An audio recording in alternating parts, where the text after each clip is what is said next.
So one of the ongoing stories in the world of video games that I honestly quickly grew tired of was the Microsoft, Activision, FTC, CMA, NWO, SEX, the whole thing with Microsoft trying to purchase Activision Blizzard. It's been a topic for honestly entirely too long, with both fanboy sides, the Sony ponies and the Xbots, battling it out back and forth on social media. This is a good thing, this is a bad thing, and really other people were talking about it as well because it's an interesting topic to speculate on. You know, was Activision Blizzard going to be the kingpin piece for the Xbox brand that would help drive them console sales, even though Xbox says they don't really care about console sales, they care about players? Who was to say? But the FTC, of course, was trying to block this situation. They did not want it to go through. But today, just a few minutes ago, hours ago, Judge Corley, who was proceeding over this event, made a decision. The deal can go through. The deal can be done, meaning that Microsoft is now in the clear to do the Activision Blizzard purchase. And obviously there's been a lot of fallout from this. I've seen Xbox people rejoicing in the streets. The console war is over, said one of them on Twitter. And it's like, bro, I like you, but you're in your 40s, man, talking about a console war. Like, wow. But obviously this is a big deal. This is a big deal for a lot of reasons. For the simple fact that this will kind of change how some games are distributed, what games you'll see on additional platforms. But I feel like it's another situation where Microsoft has purchased an established brand, and it's time to see what they're going to do with them, because this isn't new to Microsoft. None of this is new. Look at the whole Rare situation back in the early 2000s.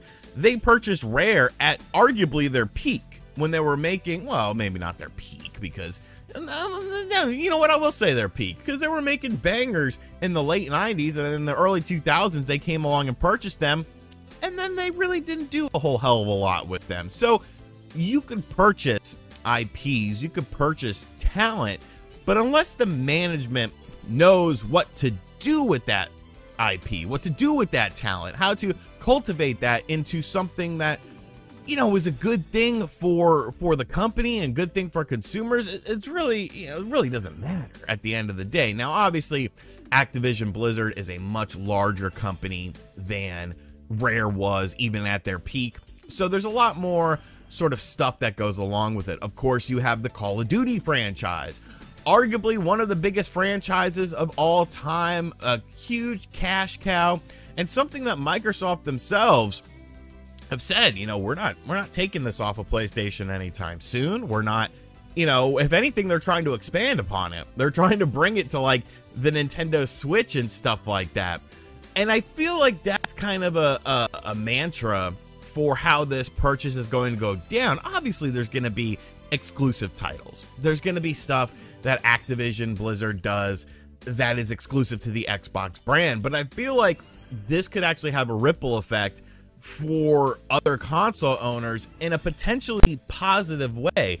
Microsoft did a lot of this song and dance about how they were in last place of the console wars. You always hear about Phil Spencer coming out and saying, you know, oh, you know, we don't care how you play our games, we just want you to play our games, whether you want to play on this device or that device. We don't necessarily care if you're playing on an Xbox console, just that you're playing an Xbox game. And this is a situation where it's really time to put your money where your mouth is. Obviously, you know, $69 billion to purchase Activision Blizzard, you better have a bit of a plan. Now, of course, Microsoft is one of the wealthiest companies in the world. This is, you know, not a drop in the hat, or a drop in the bucket, I should say, but it is a sizable purchase. But I just don't know, like, at the end of the day, for me, the whole situation is like, okay, they purchased them. What are you going to do with this purchase? Anyone could buy anything, but unless you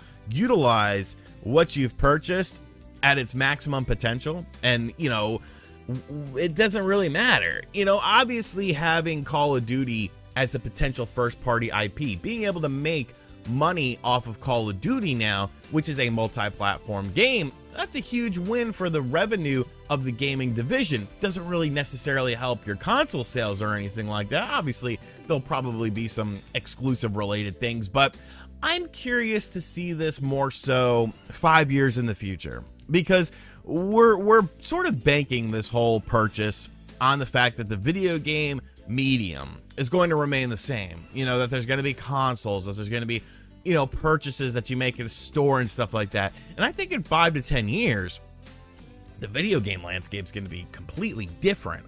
We're obviously moving towards a more all digital future and stuff like that.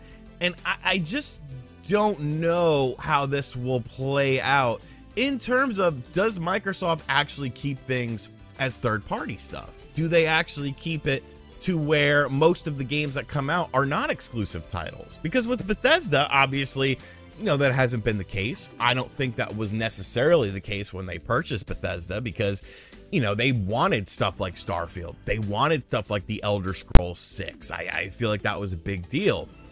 So I'm not quite sure, you know, how that will work in the future, but I am interested to see. This is very good for one thing, and that's Game Pass, because now you have a wealth of Activision Blizzard titles and all of the subsidiary companies that can be added into Game Pass pretty much whenever this deal goes through.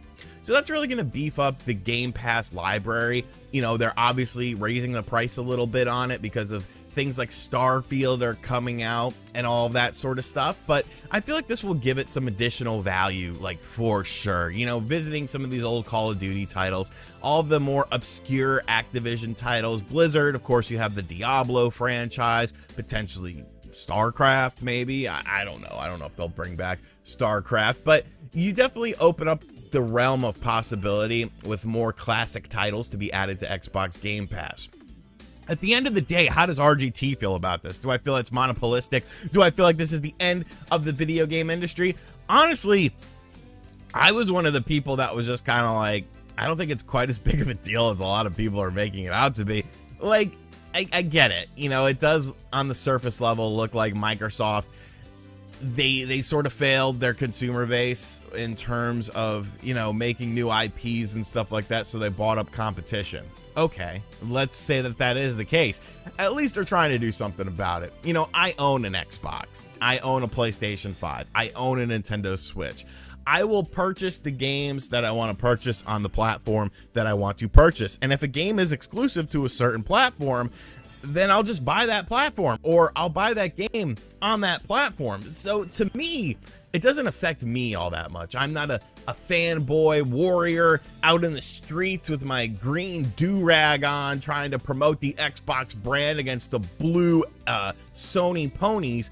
But in the same breath, I can see how it could be a little bit concerning for people who only own one platform. You know, if you only own a PlayStation 5, you kind of got to wonder about the future of it, but I don't know. You know what? At the end of the day, I'm glad this is over so that everyone can shut the hell up about this and go back to what's important.